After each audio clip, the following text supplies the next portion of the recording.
Present করার জন্য report আরো ভালো হতে we can discuss about it even আফেদও কি ভুল করেছে সেটাও তো আমরা আইডেন্টিফাই করতে পারি so congratulations Afed for having presented something in writing এখানে কিছু বিষয় এসছে আমার মনে হয় আমাকে রিফ্লেক্ট করতেই হবে তা না হলে I will not have done justice to my presence here দেখুন election is a collective exercise it is no one's singular initiative এখানে সবাই স্টেক হোল্ডার এবং ডেমোক্রেটিক ইনস্টিটিউশন বলতে আমি জন লকের সাথে যদি যাই আমরা সবাই কিন্তু part of democratic institution even election observers as pressure group is a very and citizen groups is a very important component of democratic institution. এবারে নির্বাচনের প্রেক্ষাপট নিয়ে কথা বলার কিছুই নাই আপনারা সবাই জানেন চ্যালেঞ্জেস কি ছিল সেটাও আপনারা সবাই জানেন আমি শুধু মাইনর দুই একটা বিষয় যদি আমি তাত্ত্বিকভাবে যাব না আজকে আমি একটু স্ট্যাটিস্টিক্যালি কথা বলবো This is the fifth report I think I have in my hand. এর আগে EU Observation Mission তাদের রিপোর্টটা পেশ করেছে UNFREL has presented their report. The International Crisis Group they have presented their report. There's yet another report from Commonwealth, International Republic Institute or Democratic either of the two তাদের report এসছে এটা আসছে আর আমরা নির্বাচন কমিশন আমাদের post election review একটা comprehensive for the first time we are going to keep it because আমরা চাই আমরা কি করেছি এটা let everybody see and criticise on it এটা নিয়ে আমাদের স্টাডি হোক রিসার্চ হোক so that we can build on it and take it forward আগে সাধারণত আমরা কিছু স্ট্যাটিস্টিক্স শুধু প্রেজেন্ট করে দিতাম this time I said no I have taken the initiative. Dr. Alim, my good friend, has joined hand. IFS has joined hand. Let us collectively present a very good report, which will be there, which will be handed over to all the political parties. Apnarao dekhben. It will be in the library of the Election Commission for the academic and other groups to study and carry out research. এবারে আমাদের সবচেয়ে বড় challenge ছিল অবজারভারদের নিয়োগে যে farcical ইলেকশনে যারা অংশগ্রহণ করেছিলেন অবজারভার হিসেবে এবং সেগুলোকে জাস্টিফাই করেছেন ভ্যালিডেট করেছেন আমরা তাদেরকে নিতে পারি নাই this was a serious challenge on the part of election commission and I was given responsibility to select and pick observers from the commission side আমার নাম্বার ওয়ান চ্যালেঞ্জ এসে দাঁড়াই আমি পাচ্ছি না I needed hundreds of organisation where we could only give registration to 51 and this registration is valid for 5 years আমরা আশা করি আমরা এই অন্তত 81 থেকে একজনকেও হারাবো না আমি একটা প্রসঙ্গ না বললেই নয় ইলেকশন অবজারভাররা কিন্তু জাজ আর জাজ হতে হলে কিন্তু আইন পুরাটা জানতে হবে খণ্ডিতভাবে আইন জেনে জাজ হওয়া যাবে না কিন্তু এটা আমি আগেও এই ওয়ার্নিংটা সাউন্ড করেছিলাম আমার মনে হচ্ছে আজকেও আমার মনে হয়েছে শুনতে শুনতে যে এটা বলা দরকার আমার political party they can make political statements no problem সেগুলোর মধ্যে ওনাদের অন্য উইজডম আছে পলিটিক্যাল উইজডম আছে but when you are making a judgement as an observer you should be very grounded with the reality নারীর অংশগ্রহণ নিয়ে কথা যেহেতু বারংবার হয়েছে আমি এটা থেকে শুরু করি আরপিওতে আমাদের যেটা আছে শিরিন আপা আপনি আমার দিকে বলে গেছেন সমাধান করতে অ্যাকচুয়ালি অস্ত্র এবং গুলি দুইটাই আপনার হাতে সংসদে হ্যাঁ মানে আইন বানানোর এখতিয়ার কিন্তু সংসদের নির্বাচন কমিশন সেই আইন অনুযায়ী আপনার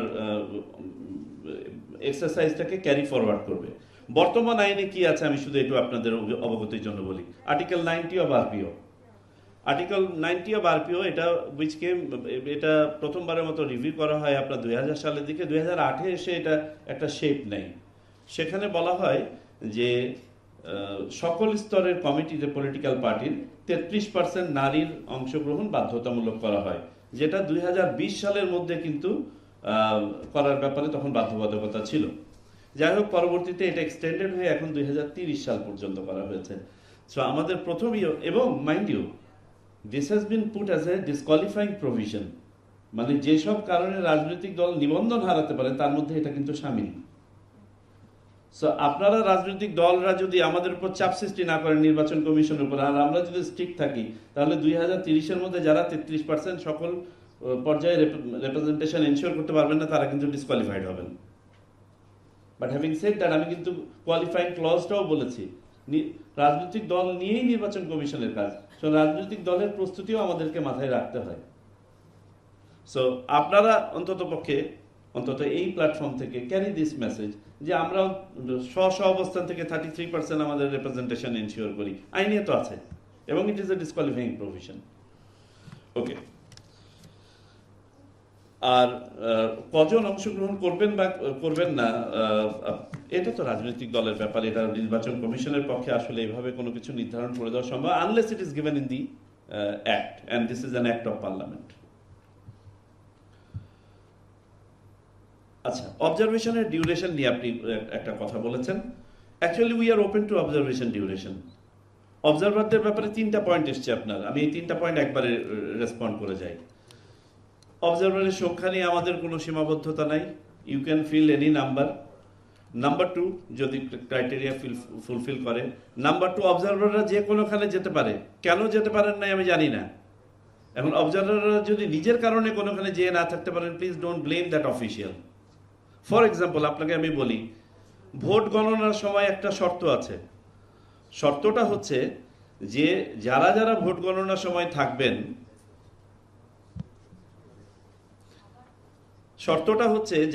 ভোট গণনার সময় থাকবেন তাদেরকে ভোট গণনার শুরু থেকে শেষ পর্যন্ত থাকতে হবে। মাঝপথে যদি কেউ বেরিয়ে যান, তাহলে তাকে আর ঢুকতে দেওয়া হবে না, এটা বিধি। কারণ কিছু লোক আছে বাইরে গিয়ে বিভ্রান্তি সৃষ্টি করে, মাঝপথে গিয়ে অমুক এগিয়ে আছে, অমুক পিছিয়ে আছে, ইত্যাদি ইত্যাদি। এখন কেউ যদি মাঝপথে এসে বলেন আমি এখন ঢুকতে চাই, ভোট গণনা দেখতে চাই, হবে না তো। সো আপনাদেরকে খুঁজে দেখতে হবে, যারা বিভিন্ন জায়গায় ঢুকতে পারেন নাই বলে বলেছেন, তারা কি তাদের কাছে অ্যাক্রেডিটেশন কার্ডটা ছিল না এই জন্য ঢুকতে পারেন নাই, নাকি কেউ বাধা দিয়েছে, নাকি যেখানে ওনার ঢোকার ওই সময় সুযোগই নেই ওই সময় ঢুকতে চেয়েছেন? ব্যাপারটা আসলে কি? যদি এটা আমাদেরকে স্পষ্ট করে বলেন, আমরা সুনির্দিষ্ট ব্যবস্থা নিতে পারবো। সংখ্যা নিয়ে আমাদের কোনো সমস্যা নেই। অবজার্ভ দ্য ফান্ডিং, আমার মনে হয় আলিম ভাই অন মাই বেহাফ এটা রেসপন্ড করে গেছেন। আমরা we don't want to see observers as election commission's observers. অবজারভাররা ইন্ডিপেন্ডেন্ট থাকবেন। হ্যাঁ, আপনাদেরকে অন্য কোনোভাবে যদি আমরা সহায়তা করতে পারি, সেটা আমরা ভেবে দেখব।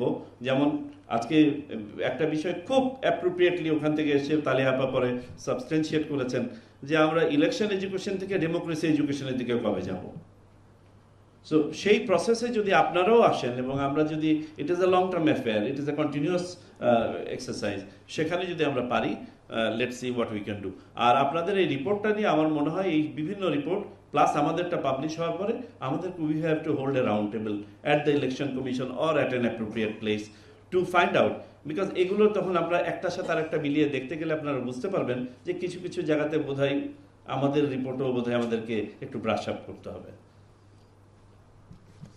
ওকে, এবারে নির্বাচনে কতগুলো ফিচার ছিল অ্যাবসলিউটলি ফার্স্ট টাইম এবং ইউনিক। যেমন রেফারেন্ডাম ইলেকশনের সাথে হয়েছে, postal vote for the first time introduce করা হয়েছে। পোস্টাল ভোট নিয়ে কথা বলা হয়েছে, আমি পরে রিফ্লেক্ট করছি।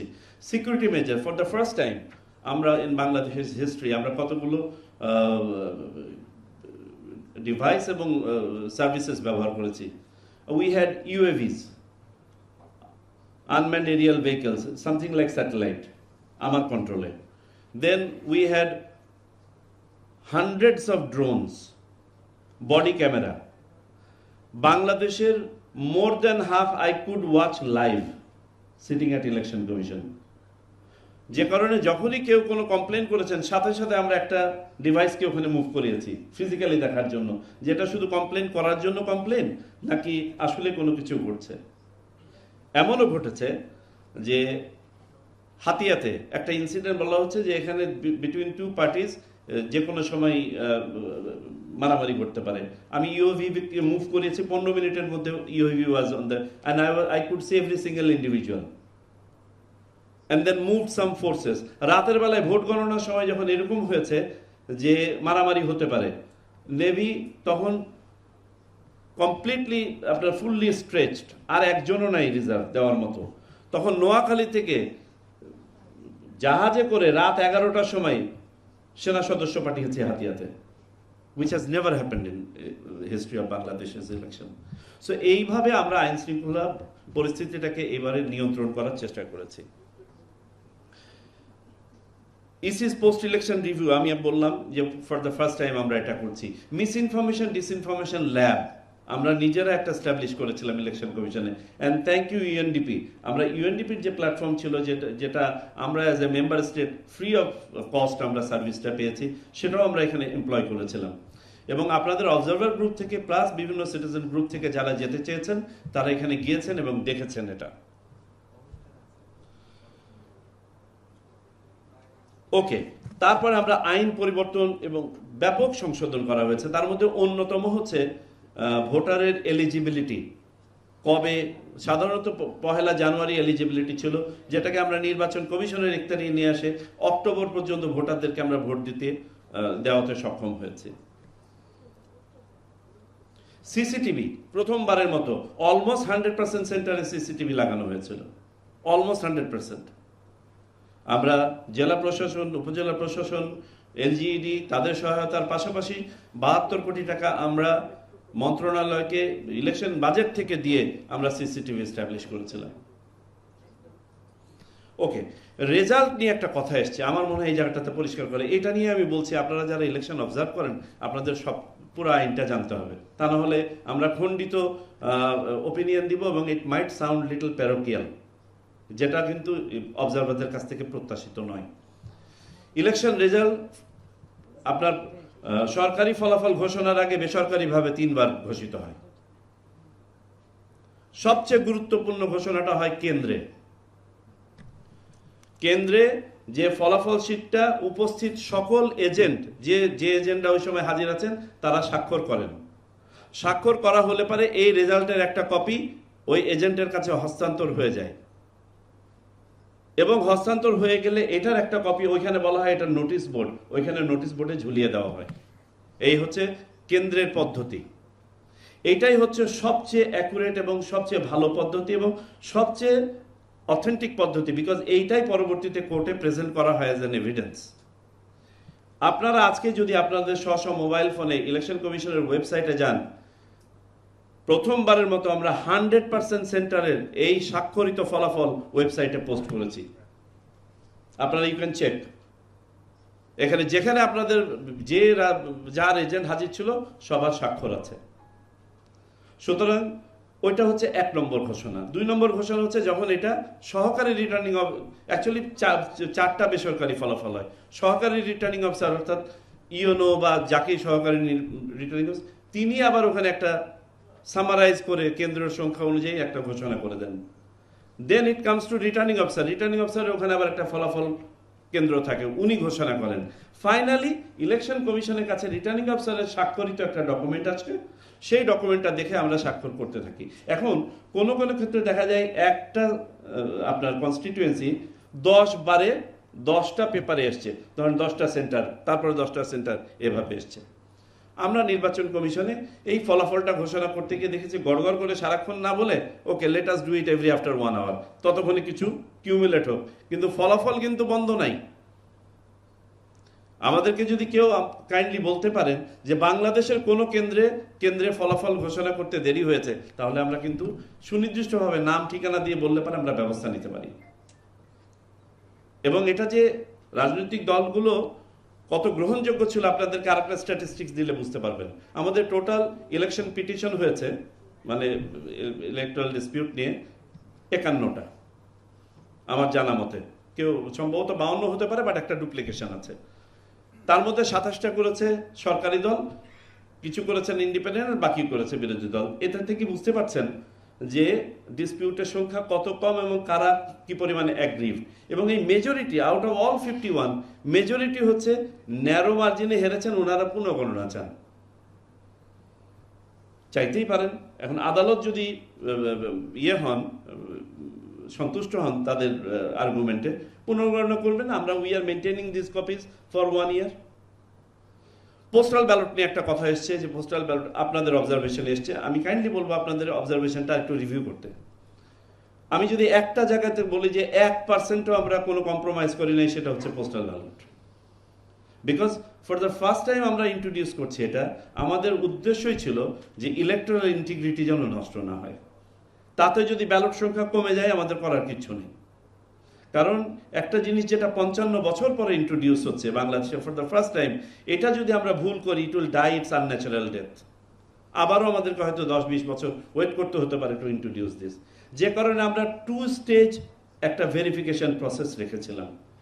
আমাদের বিদ্যমান আইনে ছিল শুধুমাত্র একজন একটা ডিক্লারেশন দিতে হয় যে এত নম্বরের ব্যালট যাকে প্রেরণ করা হয়েছে আমি সেই ব্যক্তি এন স্বাক্ষর। এখন এই ব্যক্তি উনি কিনা আমি তো দেখতে পাচ্ছি না। সো আমরা হোয়াট উই ডিড, আমরা লাইভ ভেরিফিকেশন ইন্ট্রোডিউস করেছি, যে একজনকে লাইভ ভেরিফাই করে কনফার্ম হতে পারে, যেহেতু আমাদের ডাটাবেজে তার ছবি আছে, তার আছে, ভেরিফাই করতে হচ্ছে যে উনি সেই ব্যক্তি, অন্য কেউ নন, তখনই ভোট দিতে পেরেছেন।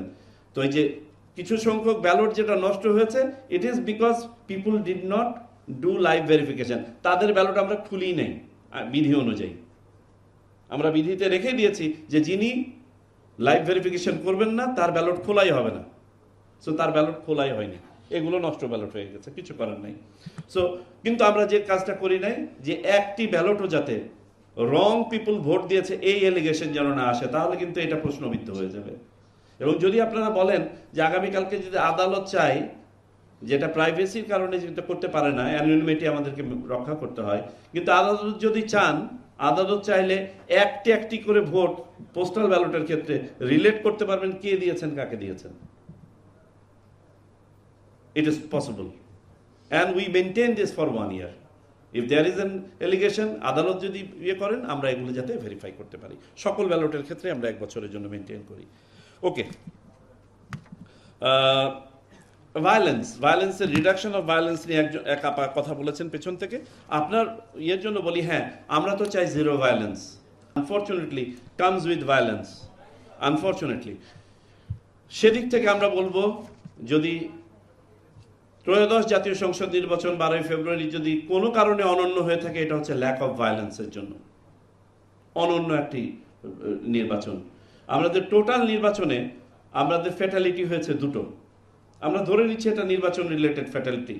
একটা হচ্ছে আমরা 11ই ডিসেম্বর আমরা তফসিল ঘোষণা করেছি, 12 তারিখে শহীদ ওসমান হাদিকে টার্গেটেড শুটিং করা হয়। যেহেতু উনি প্রার্থী হতে চেয়েছিলেন, আমরা এটাকে ধরে নিচ্ছি যে এটা ইলেকট্রাল ভায়োলেন্সের অংশ, but it is not technically electoral violence, এটা কিন্তু টার্গেট শুটিং। আর দ্বিতীয়টা হচ্ছে শেরপুরে 2টো রাজনৈতিক দলের চেয়ার দখল নিয়ে কেন্দ্র করে মারামারি হয়ে প্রার্থী নন। এখানে সাইফুল ভাই থাকলে ভালো হতো।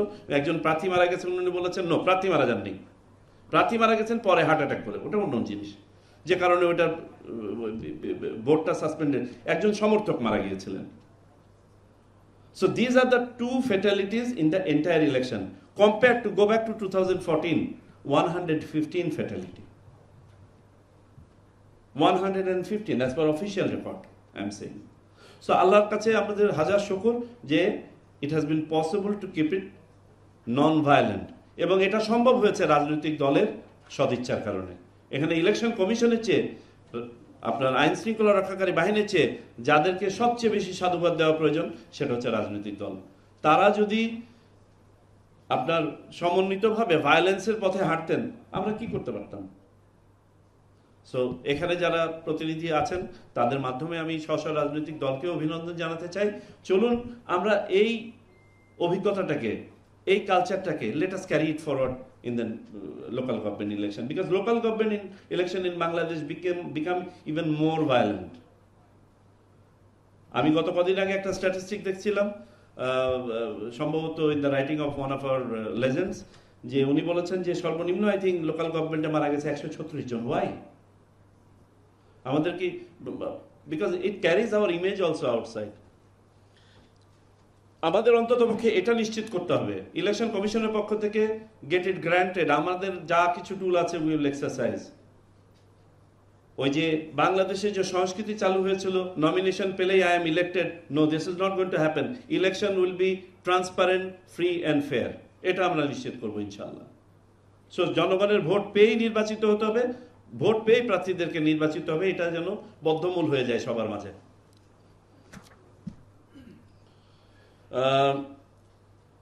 নিচতলায় ভোটের ব্যাপারে বলেছেন আপা, আমরা আমাদের এই বিশেষ করে বিশেষ চাহিদা সম্পন্ন মানুষ, পঙ্গু মানুষ যারা আছেন, তাদের ব্যাপারে আমাদের কয়েকটা নীতিমালা আছে, একটা আইন, একটা নীতিমালা। নীতিমালার মধ্যে হচ্ছে নিচতলায় ভোট গ্রহণ যেখানে সম্ভব। এখন আমাদের বাংলাদেশের অনেক জায়গাতে নিচতলায় নাই, যেমন কোস্টাল এরিয়াতে যেখানে আমাদের সাইক্লোন সেন্টারে ভোট সেন্টার আছে, সেখানে নিচতলায় নাই। তো সেখানে আবার বলা আছে একজন পোলিং অফিসার নিচে নেমে এসে ওনার ভোটটা নিয়ে গিয়ে করা, আনসারদেরকে বলা আছে ওনাদেরকে লিফট করে নিয়ে যাওয়া। But this is really one area যেটা আমাদের অনেক সময় লাগবে ঠিক করতে, বিকজ আমাদের হার্ডলি কোনো সেন্টার আছে যেখানে লিফট আছে। ঢাকা শহরে মিরপুরে আমি আপনাকে বলি, একটা স্কুল আছে যেটা সম্ভবত 6টা না 8টা সেন্টার হিসাবে ব্যবহৃত হয়। থিঙ্ক অফ ইট, আপনি মানে how do you accommodate them. আচ্ছা, একটি রেকমেন্ডেশন আপনাদের এখান থেকে এসছে, এটা আমি দেখলাম ইউ রেকমেন্ডেশনের মধ্যেও আছে, যে আমাদের যারা পঙ্গু আছেন বা ইয়ে আছেন, তাদেরকে পোস্টাল ব্যালটের আওতায় আনা যায় কিনা। আনা তো যায়, ইট ক্যান বি ডান, কিন্তু আপনাদেরকে যদি সংখ্যাটা বলি এবং এটার পলিটিক্যাল রেমিফিকেশন বলি, তখন কিন্তু আরো অনেক ডিবেট করতে হবে। অ্যাজ পার আপনার সমাজ কল্যাণ মন্ত্রণালয়ের স্ট্যাটিস্টিক্স অনুযায়ী I think this number is around 10%, 8 to 10%। এখন ভেবে দেখেন, আপনি 8 to 10% ভোটারকে বাংলাদেশের মতন কমপ্লেক্স আপনার সিস্টেমে ভোট কেন্দ্রের বাইরে ভোট দেওয়ার ব্যবস্থা করবেন কি করবেন না, এবং সেই ভোটের উপর অন্য কারো প্রভাব থাকবে না থাকবে না। So these are serious political question, এবং political parties have to answer these questions. যে আপনারা যদি অ্যান্সার করে আমাদেরকে বলেন যে উই অল এগ্রি, আপনারা এদেরকে পোস্টাল ব্যালট ইস্যু করে দেন, আমরা দিয়ে দিব। So this is yet another আপনার এরিয়া। চশমাটা কোথায় রাখলাম? এনিওয়েজ,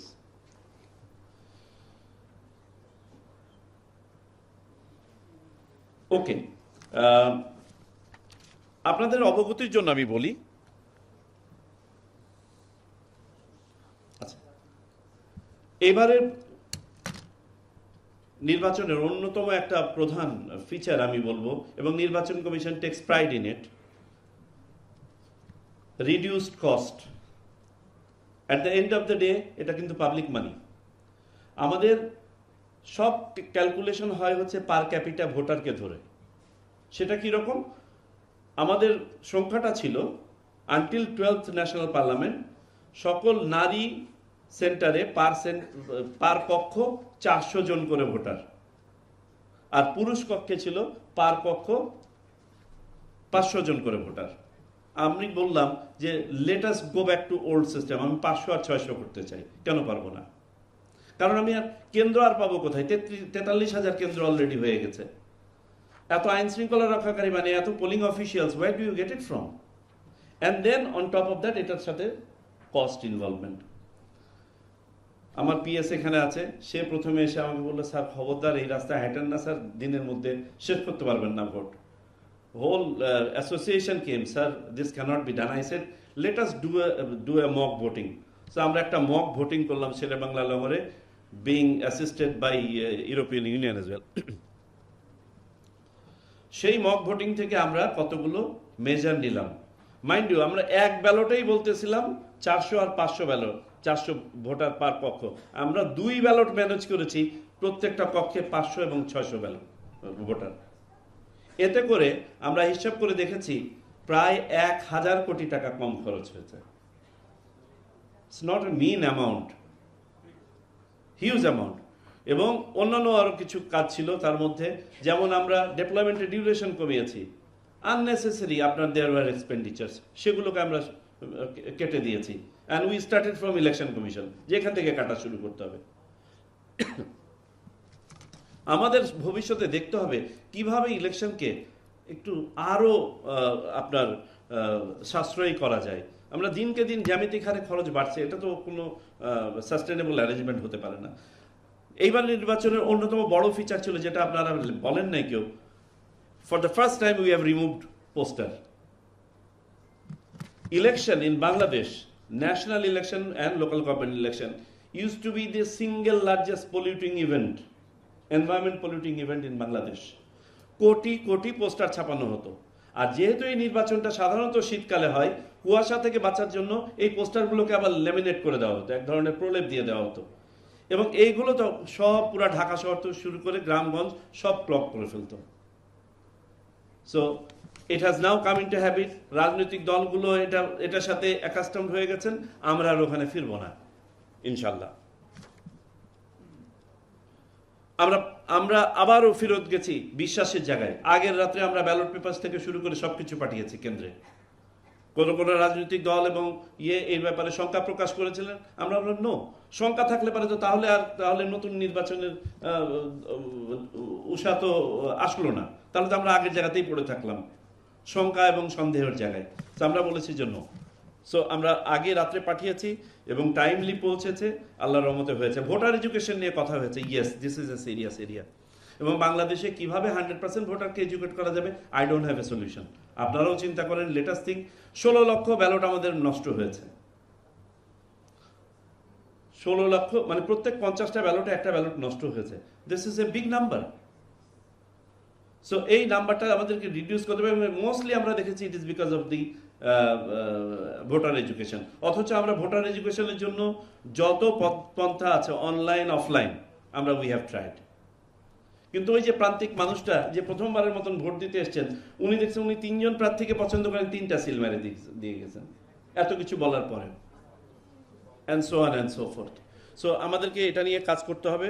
বিশেষ করে একটা তো হচ্ছে শুধুমাত্র ব্যালটে সিল মারার বেলায় বললাম, আর অন টপ অফ দ্যাট ওনার নাগরিক দায়িত্ব, পয়সার বিনিময়ে যাতে ভোট না দেন ইত্যাদি ইত্যাদি, ওগুলো নিয়েও কথা বলতে হবে, যেটা উইচ ইজ পার্ট অফ ওই যে ডেমোক্রেটিক এডুকেশন।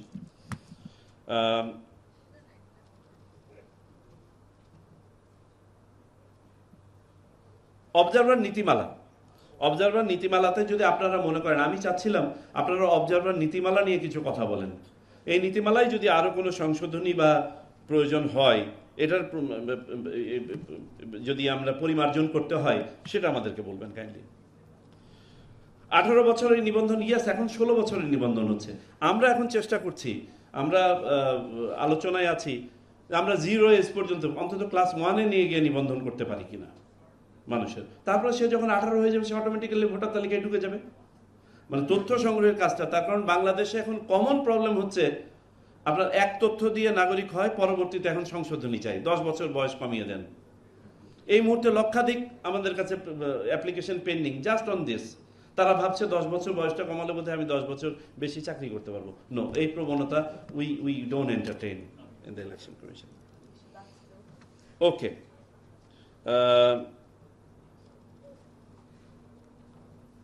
ডিসপিউট রেজুলেশন নিয়ে একটা কথা এসেছে, আমাদের সাংসদ ছিলেন, উনি চলে গেছেন।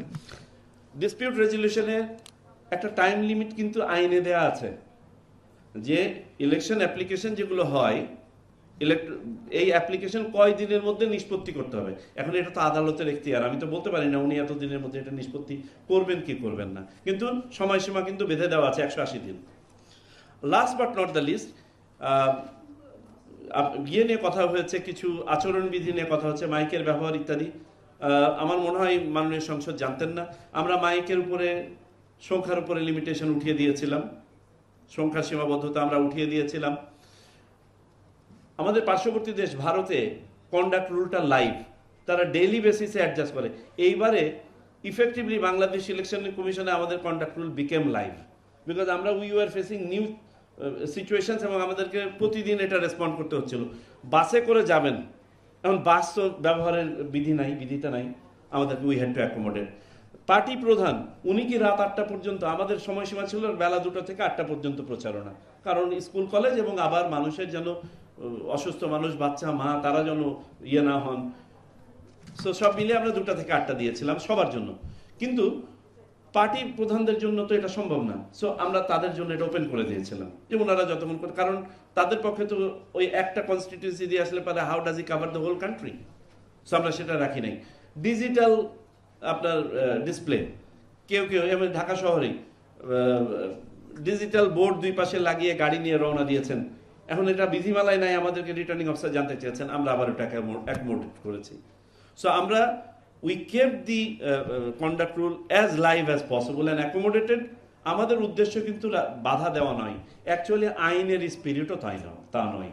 আপনারা যদি আরপিও ভালো করে পড়ে দেখে থাকেন, এখানে কিন্তু দুষ্টের শাসন এবং সুষ্টের লালনের ব্যাপারটাই বলা হচ্ছে, এবং যারা অপেক্ষাকৃত কম বোঝেন তাদেরকে সহায়তা করতে বলা হয়েছে। আপনি যদি আর্টিকেল 13 এবং 14 পড়েন, ইভেন সাবমিশন অফ নমিনেশন, ভুল ভ্রান্তি থাকলে ঠিক করে দিতে বলা হয়েছে, সুযোগ দিতে বলা হয়েছে। সো আমাদেরও স্পিরিট কিন্তু শুধু ধরে ধরে বাদ দেওয়া নয়, বরং আমরা চেষ্টা করেছি যতজন বৈধভাবে এখানে অংশগ্রহণ করতে পারেন তারা যেন সর্বোচ্চ টুকু দিয়ে তারা অংশগ্রহণ করতে পারেন। আরও অনেক কিছু ছিল বলার। You are most welcome to come and discuss with the Election Commission in person with me. We are open to discussions. Amar mone hoy we will take it to a round table from here on. Once again, thank you very much for inviting me and bearing with me for such a long time. Thank you. Assalam.